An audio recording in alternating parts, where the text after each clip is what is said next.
Jedna od najvećih vrlina Edvarda Elrika je njegova odlučnost.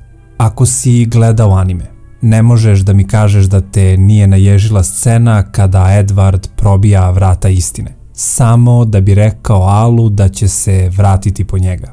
Istina nije samo u rečima. Odlučnost se ne meri obećanjima, već pogledom, stavom, glasom. Čovek je telesno biće. Iako u njemu neko vidi kolebljivost, on prestaje da mu veruje. Od samog početka animea, premisa je jasna. Povratiti telo brata. Čovek može da sumnja u sposobnosti drugih.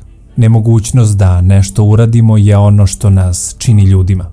Mi smo osuđeni na greške i neuspehe. Na kraju, gorki porazi su ti koji uspehu daju sladak ukus.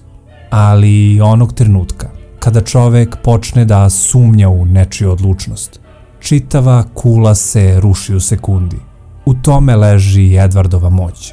Njegova odlučnost je nepokolebljiva.